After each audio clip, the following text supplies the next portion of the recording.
Hello, you're all very welcome. My name is Rory and I'll be your trainer for this course on abrasive wheels. So the risk with abrasive wheels can be high if corners are cut, training's not followed, or sure it'll be fine type attitude, or we always did it that way. But with this type of equipment you're unlikely to get a second chance. The wheel can be travelling at a speed of about 300 miles per hour, and believe me, you won't have time to react. So preparation is key to safe operation by having what they refer to as control measures in place. It just helps make the task as safe as possible by reducing the risk.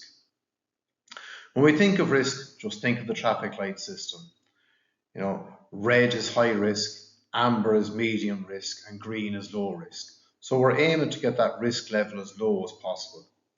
I remember once investigating a workplace accident where injuries were life changing, and the guy who had the injury said something that always stuck in my mind.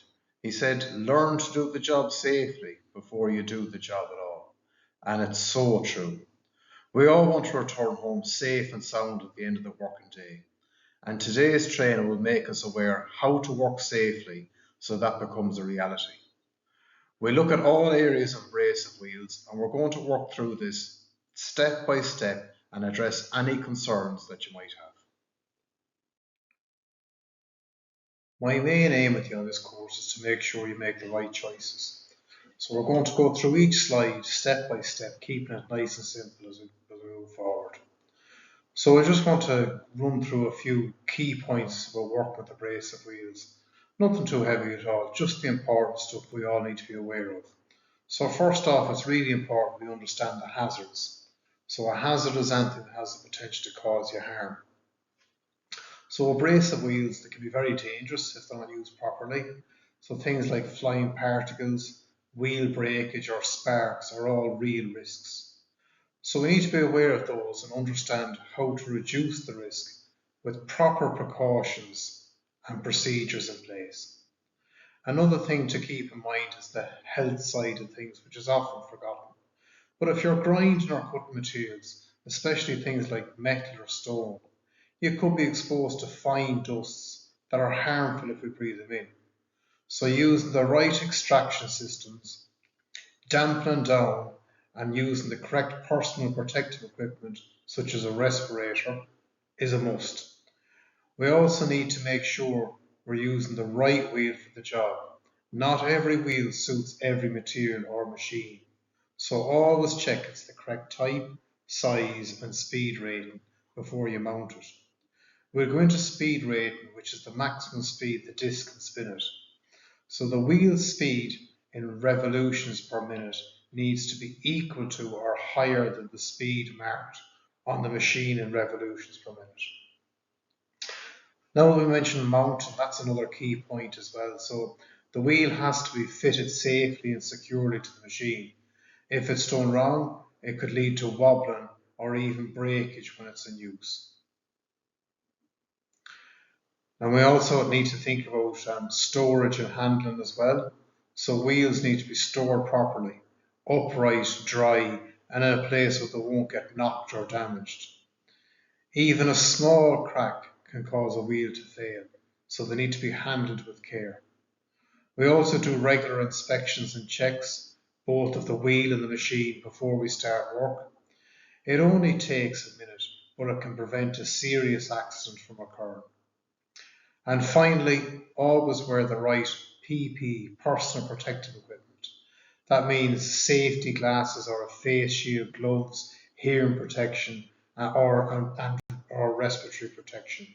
So we'll go over all of this in detail as we make our way through, and you'll get plenty of practical practice later on in the fitting and mounting of wheels and discs.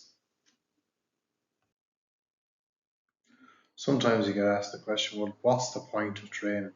So if you're using tools like angle grinders, bench grinders, or cutting wheels at work, abrasive wheel training, it's a legal requirement and it has to be done. There's no ifs or buts about it. The main reasons are simple. Safety, knowing what you're doing and following the legislation. So these tools can be very dangerous if they're not used properly. Wheels can shatter, they can start fires or cause serious injuries. things like deep cuts, lost fingers, or eye injuries or damage. So the training shows you how to fit wheels the right way, check for damage, and choose the right one for the job.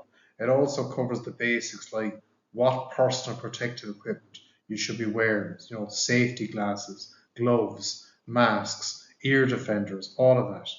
So you'll learn how to use the equipment safely, adjust guards properly, and understand things like speed ratings on the wheels and machines. And since there's different types of wheels for cutting, grinding, diamond, and so on, you'll learn how to pick the right one, which helps avoid mistakes and gets the job done safely.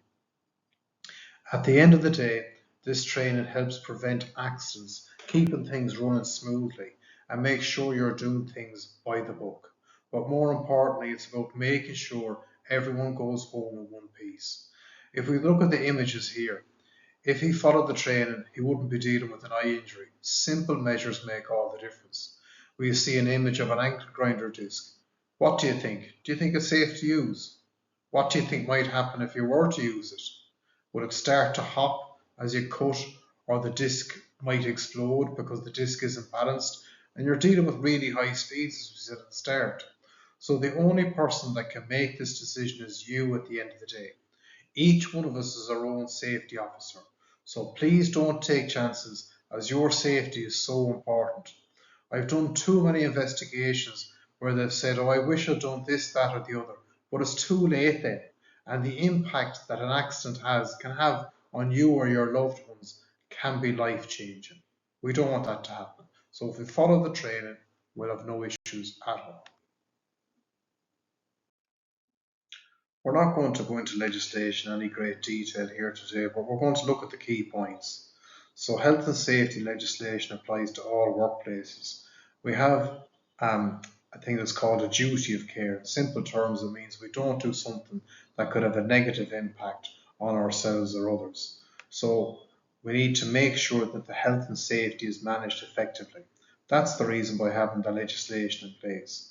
So the main part that we're going to concern ourselves with today is the 2005 Act and the General Application Regulations 2016 Part 12. That's the bit that deals with abrasive wheels and tends to be a popular question: what legislation covers the use of abrasive wheels later on today? So now we're going to have a look at the Safety, Health and Welfare at Work Act 2005 that outlines the duties the employer and employee have. So firstly, the employer's duties. So the employer has to make sure the workplace is safe. This means making sure people can get in and out safely and work in a safe way, and that risks are checked and managed. We'll talk more about risk assessment later on and a thing called hot works permits.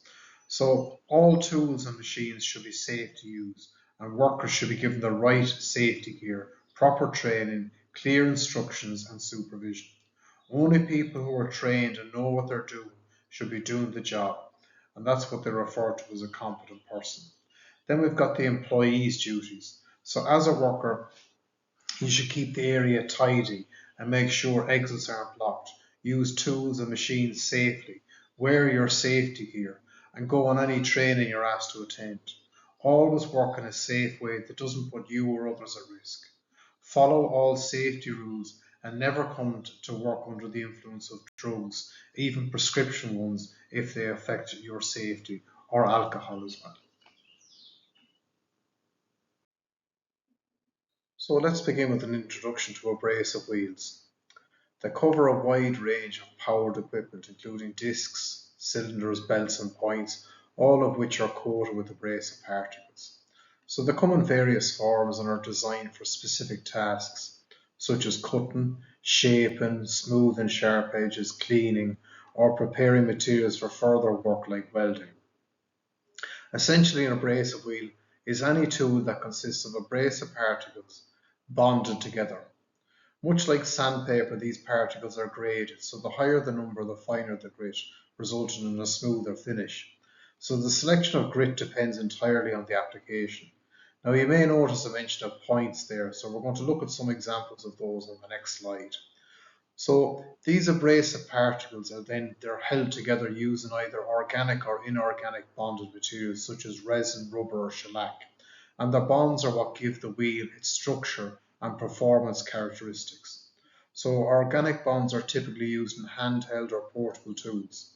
They're shock resistant, self-dressing and tough, making them ideal for jobs that don't demand high precision like cutting off, trimming, or smooth and rough edges. On the other hand, we've got inorganic bonds, and they're found in grinding wheels used for precision applications. They're hard, strong, and brittle, which allows them to maintain their shape during fine grinding. We also see references to diamond impregnated wheels.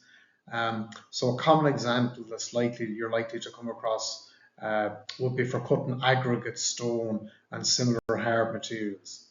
But the most commonly used abrasive materials you're most likely to encounter is aluminium oxide due to its versatility and effectiveness across a range of materials.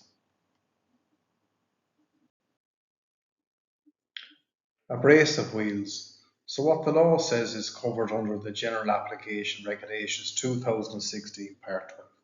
So it says if you're using abrasive wheels like on the likes of a bench grinder, angle grinder, or cutting machine, there's important safety rules that we have to follow.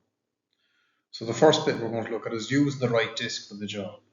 So the wheel must be suited for the type of work you're doing and easy to handle safely. For example, don't be using a metal cutting disc to cut concrete.